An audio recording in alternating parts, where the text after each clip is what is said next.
冥冥之中终有定数，该来的还是来了。12小时之内，急性心功能衰竭了2次啊！他那个家要什么没什么，你还能救回来，了不起了。要是救不回来，我会死。严肃点儿。你了解完他的情况有什么想法？很奇怪，李爱芳3年前做过髋关节置换术，按理说这么大年纪做手术，要是有什么问题的话，应该会在1个月之内发现。可病历上却说，一直到今年才出现心力衰竭，病情进展的方式不太对。会不会是药物的副作用？病历上没看到。你在他家的时候，他清醒过吗？有，但是情绪非常低落，感觉已经失去活下去的想法。但是大黄也不让他走。真是遭罪，自己遭罪，妈妈也遭罪。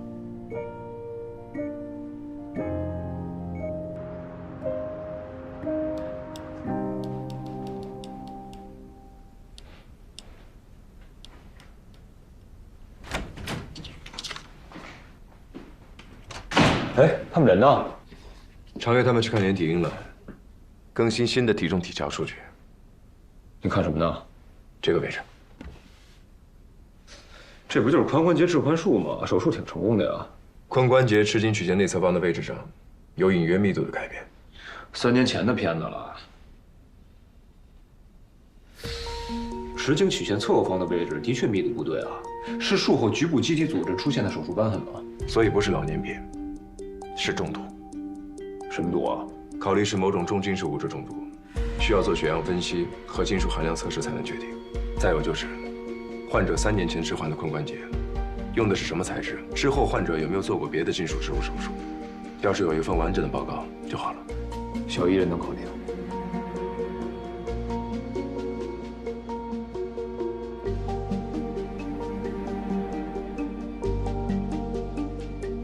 没有了，除了髋关节，再没有做过什么金属植入手术了。全部的报告单应该是在那个老房子里，你去过？我知道了。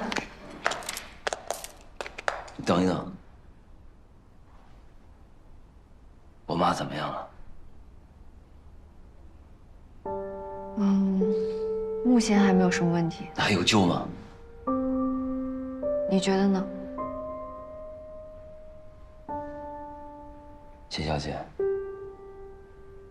我知道我对不起你，对不起郑医生，可是我也没有办法，我真的不能失去我妈，真的。去过好多医院，那帮庸医说治不了，还有人说他83该走了，凭啥？不甘心？他一天好日子都没有过，凭啥？谢小姐，我求你了，你替我去求求郑医生，去救救我妈好不好？求求他救救我妈好不好？我不能没有我妈。替我求求郑医生好不好？你替我求求郑医生好不好？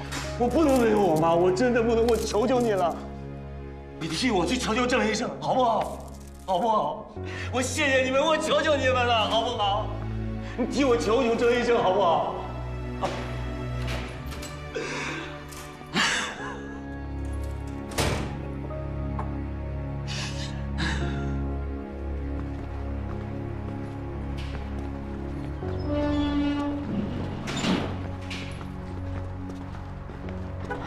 要不是听见大黄牙说那番话，根本想不到，他原来是个孝子。是啊，还昧着良心说了那么多谎话，又撒泼打滚的，逼着那么好的医生跳楼自杀，却没有想到，他对他妈那么上心，照顾一个瘫痪在床的患者是有多么的困难，但是他一照顾，就是17年。人都是复杂的，我知道，他对医院还有医生都有一些偏见，所以我让他到医院去做护工，让他知道我们工作的难处。我知道他没有经济来源，我就让他去跑腿，赚一些外快。我爸之前老说我太好骗了，但是我想的是，毕竟老太太还有我都是陈医生救的。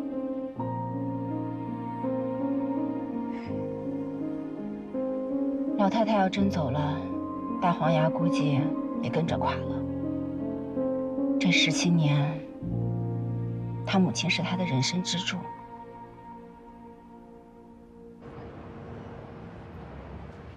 啊，你们要的资料都在这儿了。辛苦了。辛苦辛苦。哦，这么多呀！这事儿和你没关系啊。什么？伍佰怀疑是脸方的髋关节出了问题，说是有可能被人投放毒药。不可能，我爸不是这样的人，我更不是这样的人了。要是真想报复大黄牙的话，直接不给他发救助金就行了。哎呀，跟你开玩笑，这么认真干嘛呀？你们看这里，根据影像学的密度上来看，根本就不是手术后的局部组织粘连，而是第一次准备移植的陶瓷髋关节遗留的碎片。之前的病历里没有，但是我看了患者的既往病历，手术记录里有这么一句话。移植陶瓷髋关节失败，改换全金属结构髋关节。20世纪60年代初，张查理博士开展了低摩擦关节置换手术，开创了人工关节置换领域的革命。首例陶瓷全髋关节在髋臼侧用非骨水泥固定，而在股骨侧用骨水泥将陶瓷头固定于股骨柄。虽然氧化铝陶瓷的摩擦性能在应用的一开始就备受赞誉，但实践过程中仍存在问题。陶瓷材料非常脆，有碎裂的可能。所以患者应该使用的是陶对陶的模式。还是最新的粉陶，比之前的黄陶更结实。只可惜手术失败了，所以我猜当时的医生应该是把碎片取了出来，换成了全金属结构髋关节。你们家挺有钱啊，给老人装这么贵的髋关节。其实也不是很贵，这是我爸之前给他们投的一个项目。确实在一开始用的是最新的粉陶材质的人工髋关节，可是医生在手术过程中发现老太太的身体情况不允许。所以最后就换成了全金属结构的人工髋关节。定增的工作跟医疗相关。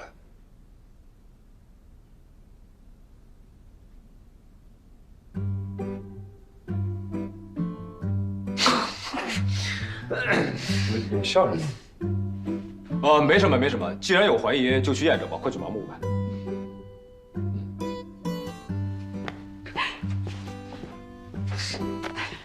他完全不知道吗？你怎么知道的呀？艺人跟他爸多像啊，一个模子刻出来的一样。不跟他说吗？哎，千万别告诉他，让他自己发现才有意思。哎，你们呀！你确定这不是术后的疤痕组织，而是陶瓷碎片？等结果出来，如果有金属元素超标100倍以上，就能确定那是一块陶瓷碎片了。为什么？因为这些小碎片就像砂纸一样，每活动一下都会磨损金属部分，所以手术后患者逐渐出现金属毒性耳聋、失明等症状。我就说了中毒吧。你说的是安装毒药。哎呀，那么说比较刺激。他平时一本正经的，逗逗他。郑医生，我联系上那位医生了。哪位医生？就是之前给老太太做手术的那位医生。他说如果有必要的话，可以飞来一趟。好，还算有自知之明。老太太现在状况很差，已经来不及了，必须马上手术。又要做手术，不能只吃药吗？因为髋关节在里面无时无刻不在释放着重金属，做手术还有一定几率能活下来。要是不做的话，最多1个月。我接个电话。哎，彭总。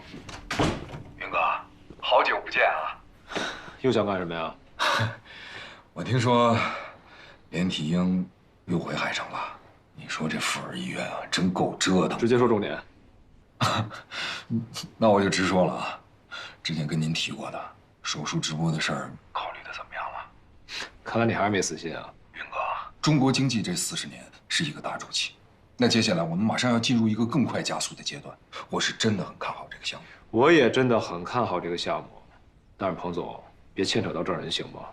这是连体婴分离术，成功率有多少，你心里清楚。但这也是他本人的意愿。打住，别再说了，再说的话，我可不给你面子了。总之，别再来骚扰证人了。结果出来了，钴元素超标1000倍。还真让这家伙说中了。500，恭喜你啊！钴中毒。干嘛去？去找找，看看有没有合适主刀的人选。找出病因，你已经仁至义尽了，后面的手术会有人善后的。我们还有更重要的事儿。你觉得大黄牙会放弃吗？他已经坚持了17年。我在他杀他的12小时里，他说的最多的一句话就是：“别丢下我。”老婆跟他离婚了，儿子又不认他，街坊邻居都看不起他，也没有朋友。李爱芳是这一辈子最爱他的人了。老人现在83岁，这次手术如果失败，大黄牙也不会善罢甘休的。不过做手术这件事儿，咱们几个说了不算，能不能做手术还得征求大黄牙的意见。那我明天去找他。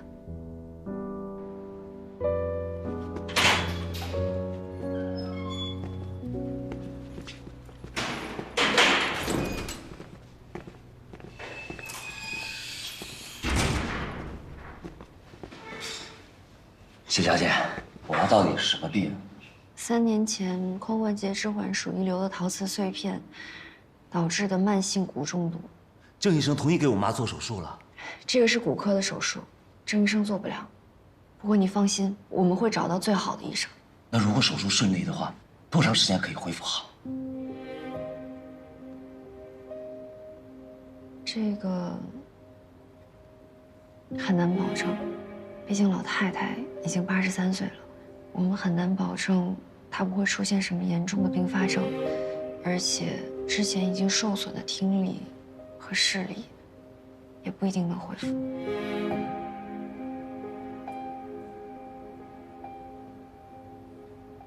那就是说，不做手术的话，人随时会走。就算做手术也下不了手术台，就算下来了也会有后遗症，就算手术成功了，也不一定恢复得好，是这意思吗？嗯。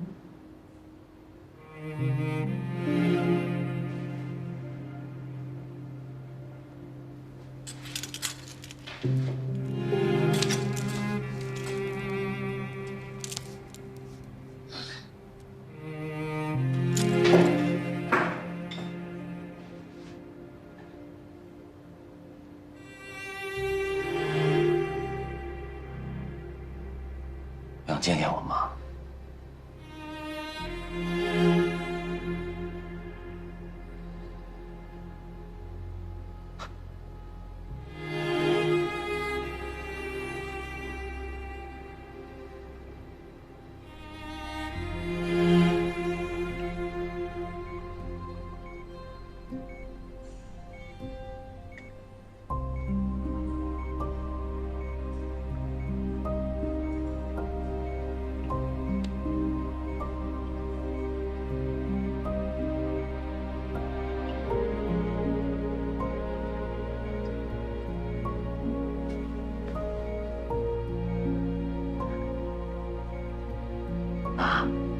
醒了。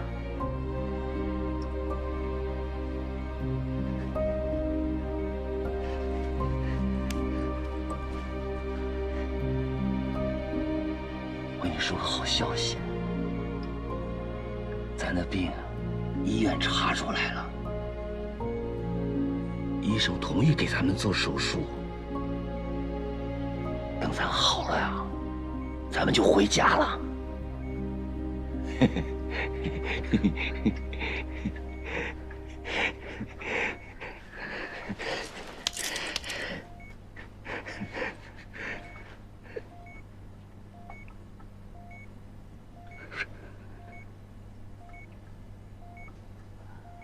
好累呀！妈，你说什么？好累。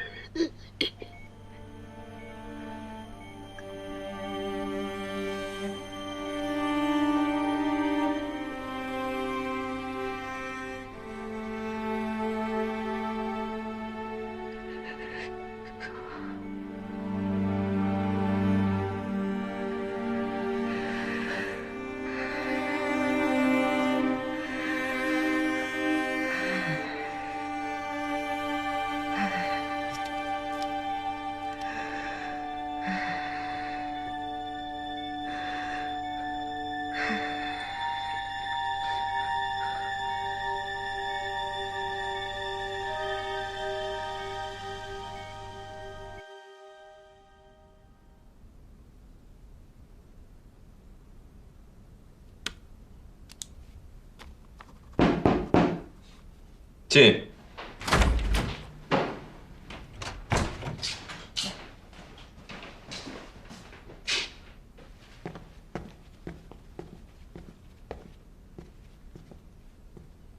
郑医生，想跟你聊两句。你认为真的是那个什么陶瓷碎片引起的中毒吗？那如果我同意做手术，那如果上了手术台打开没有找到那个碎片，或者说找到了，我妈是不是还要换一个关节？是的。我妈都83了，她经不起那么折腾。你一定还有别的办法，一定有办法了，对吧？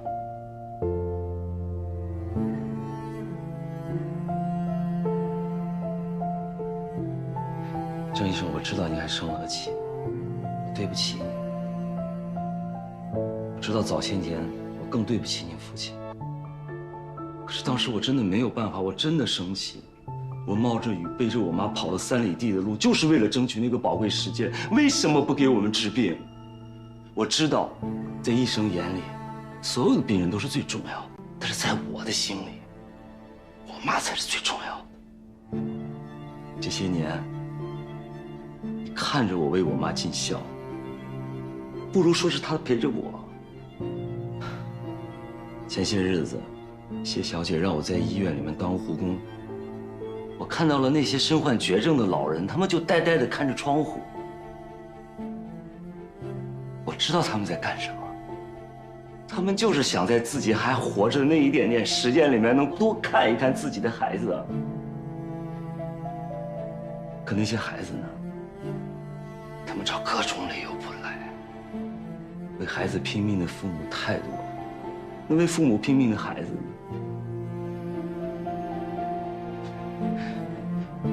他们就是混蛋，混蛋！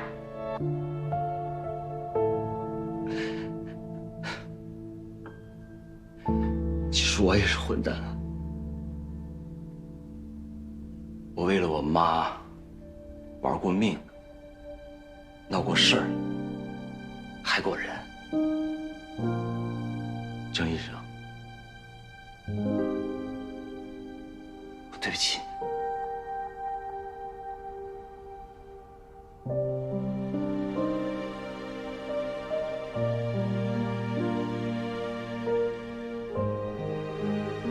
所以你来找我，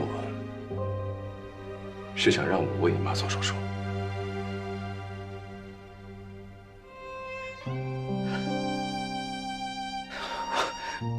我也不知道。17年前，我妈拉着我，求我救她，她想陪着我，我俩就这么一陪就是17年。17年，我的幸福赶不上她痛苦的一半。她从床上掉下来好多次，她疼，她用身子去撞那个床板。时间久了，硬生生撞出来一个坑。我真的一点办法都没有。3年前，他的另外一条腿也不好使，我就咬着牙去求谢总帮忙，给他换了髋关节。我本来想让他就好了，我真没有想到我让他生不如死。郑医生，你是救人的医生，你告诉我，老天爷为什么要这么欺负我们？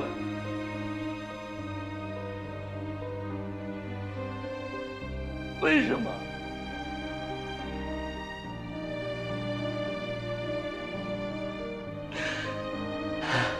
我妈突然对我说：“她累了，她想放弃。”我就想问你，如果是你，你会坚持手术呢，还是像我妈说的那样，放弃手术呢？我一定听你的。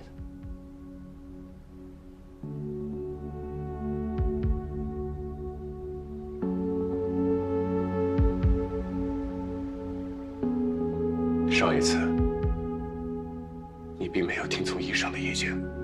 那个时候的我最不相信的就是医生。但是现在我最信任的就是你。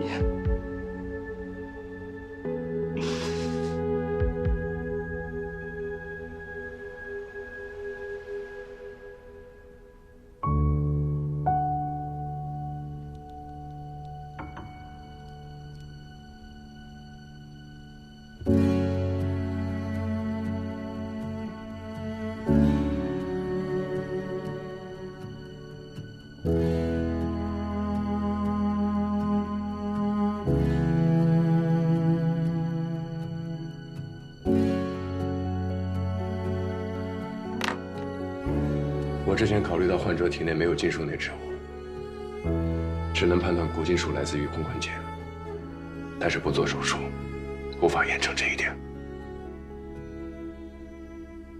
但手术的过程有极其的痛苦，很有可能提前要了他的生命。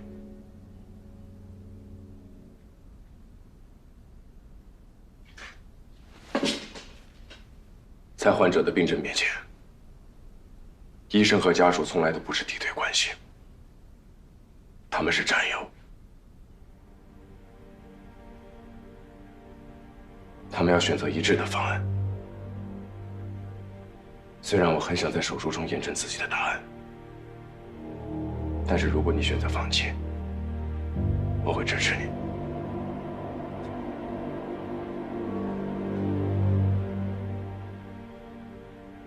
17年。黄阿国，你做得够好了。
谢谢，我终于等来了这一句话了。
我这辈子没有让你享福，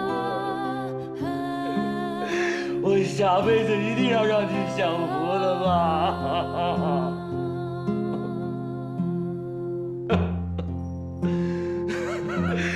妈，我再送你一程。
是不是来迟了？我刚联系了做髋关节置换术的医生，他说是他的责任，他会道歉和弥补的。老太太已经走了。那大黄鸭他？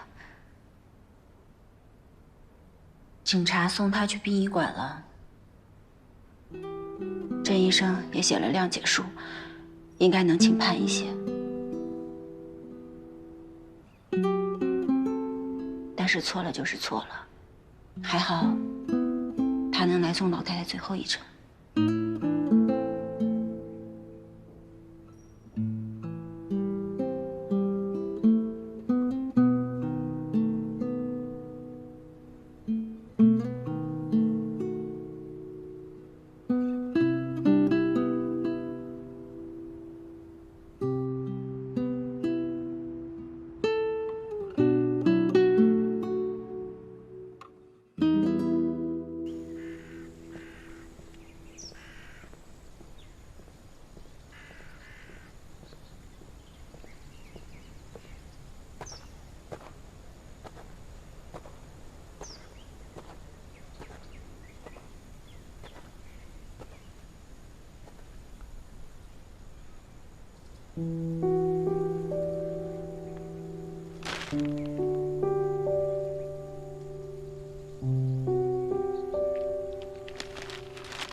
李爱芳女士走了，走得很安详。大黄牙因为情节较轻，又身体有恙，应该能争取到缓些。爸，我一直在想你留给我的那个问题：什么是好医院？我想，光有好医生和好技术远远不够，他要医患之间的彼此信任，医护之间的彼此配合，真的好难。但是我会继续努力，和我的队友们一起，和海城医院一起。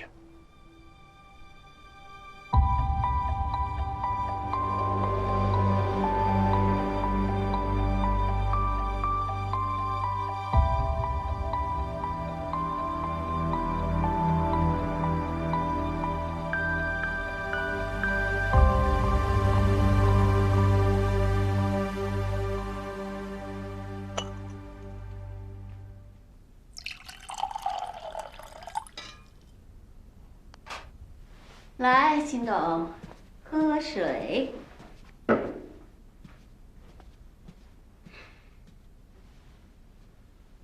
我不是来喝水的。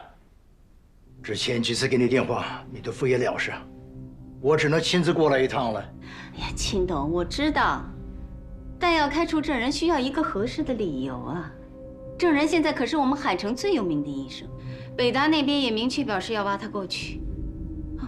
我这边刚开了他，北大那边就把他接收了，那可就是高升啊。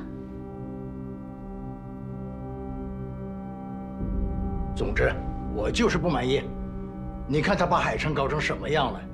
光接入一个科室就搭了那么多钱，而你接手之后大型改革却没有任何成效，也没达到年度目标。证人的团队现在正在准备一台全球瞩目的手术。如果手术成功，转亏为盈是迟早的事。别以为我不知道，我都打听过了。那个手术连妇儿医院都放弃了的，人家可是儿科的行家呀。确实难，所以才备受瞩目嘛。所以，按照你这个意思，你这是非要保他不可了？我觉得我还是有这个权利的，毕竟我现在是这儿的院长。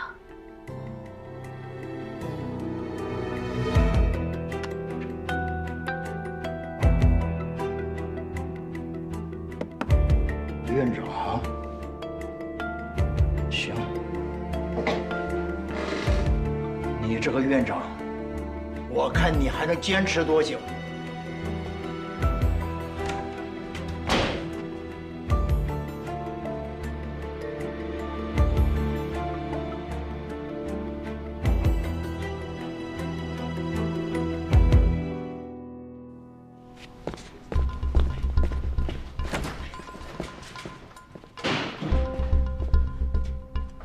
听说你要直播连体婴分离术，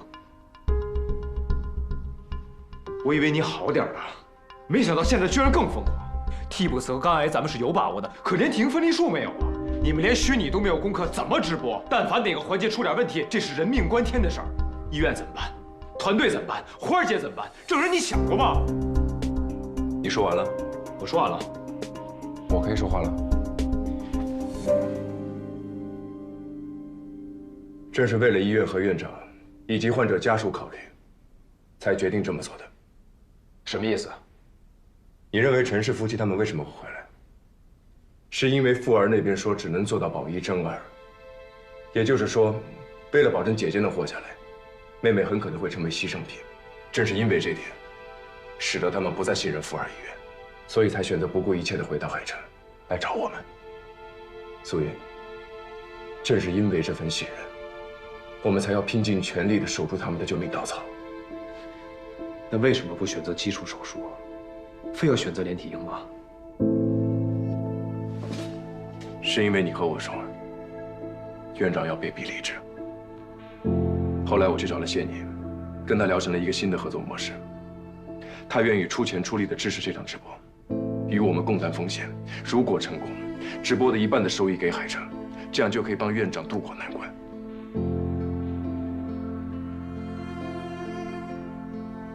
这台手术已经很难了，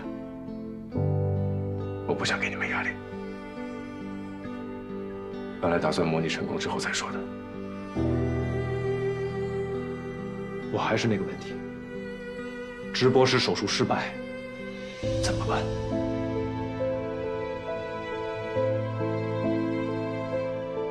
如果失败了，我会离开海城，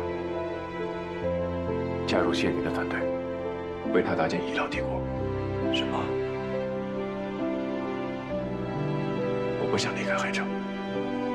苏云，这个手术我们一定要成功。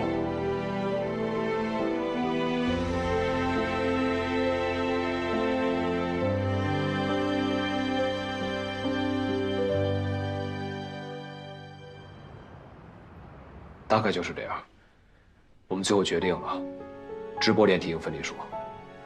花儿姐，这件事情背负着所有人的命运，我们都要做好心理准备。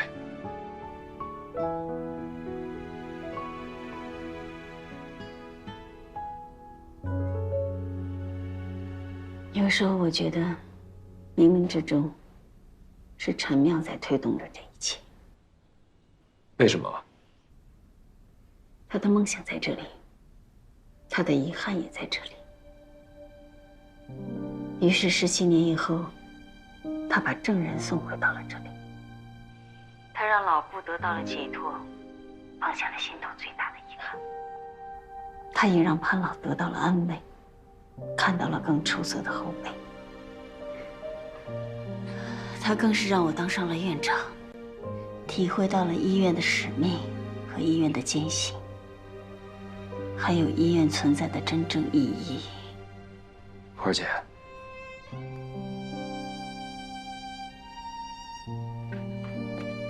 ，3根竖线，追求医术，固守医德，这才是真正的海城。所以我早就准备好了，你们就尽管放手去做吧。